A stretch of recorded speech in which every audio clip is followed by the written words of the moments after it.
Halo, kembali lagi pada Bincang-Bincang Manajemen Sumber Daya Manusia. Kita kali ini kedatangan narasumber Ibu Susana Adiastuti, ilmuwan psikologi sosial.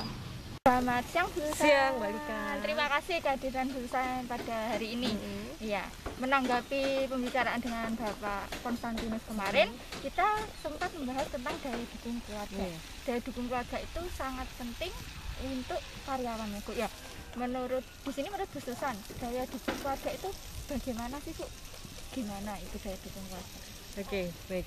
Daya dukung keluarga itu adalah daya dukung dari suami atau istri. Jadi masing-masing kan bekerja ya. Iya. Suami yang bekerja atau wanita atau istri yang bekerja.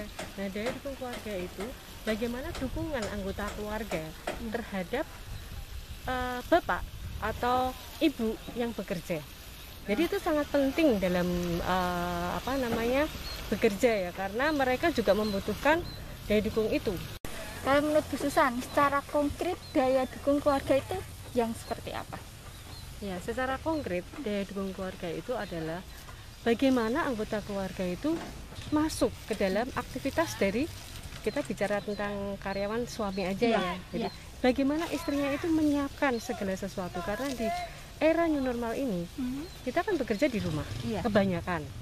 Kalaupun ada di kantor, tetapi ada banyak yang harus dikerjakan di rumah ya. Jadi bagaimana si istri itu menyiapkan? Ya sederhananya misalnya, karena harus bekerja di rumah, disiapkan apa yang diperlukan oleh suami. Misalnya tempat belajarnya, kemudian karena kita harus Zoom ya, harus online, bagaimana cara pencahayaannya, bagaimana istrinya menyiapkan lampu belajar supaya ketika kita suaminya itu online bisa tertangkap layar dengan bagus gitu, misalnya seperti itu. Antara suami istri, entah sama anaknya harus saling mendukung ya, Bu, dalam keluarga tersebut. Betul, Mbak Lika. Jadi memang harus ada dukungan, baik itu istrinya maupun anaknya.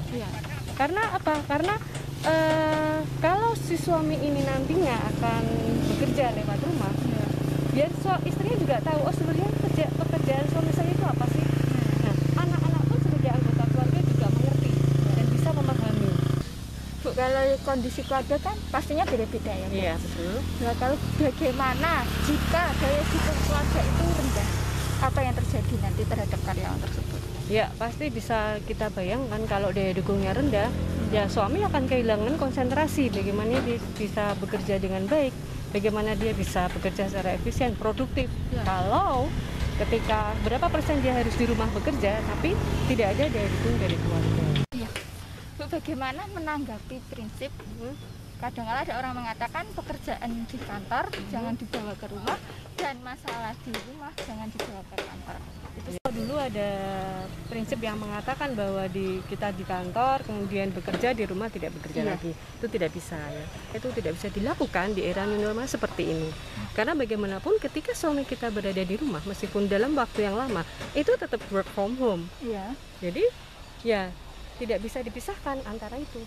Untuk selanjutnya ya, Bu, bagaimana cara mengatasi jika ada kondisi semisal suami atau istri atau anak menganggap bahwa kalau suami udah pulang kerja ke rumah berarti dia sudah tidak kerja, berarti sudah di rumah lepas kerja. Itu bagaimana, Bu, cara mengatasi kondisi-kondisi seperti itu? Ya, itu memang susah sekali dilakukan, terutama kalau kita memang masih berprinsip bahwa ya kerja di luar, kalau di rumah ya sudah nggak kerja. Itu paradigma lama. Sekarang kita menuju paradigma baru di era new normal. Ya, kalau dulu itu masih menganut paradigma lama, di mana bekerja di rumah ya di rumah, di kantor di kantor. Tapi sekarang kita sudah menuju pada paradigma baru, yaitu work from home. Jadi kita di rumah pun bekerja. Nah, caranya bagaimana?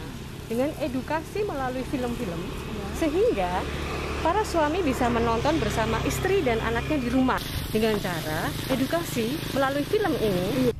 Terima kasih Bu Susan untuk kesempatan kali ini. Sama-sama, Mbak Lika. Semoga kita bermanfaat untuk banyak orang ya, Bu ya. Iya. Demikian bincang-bincang kali ini dengan Bu Susana, seorang ahli ilmuwan psikologi sosial. Sampai jumpa untuk sesi bincang-bincang selanjutnya. Sampai jumpa.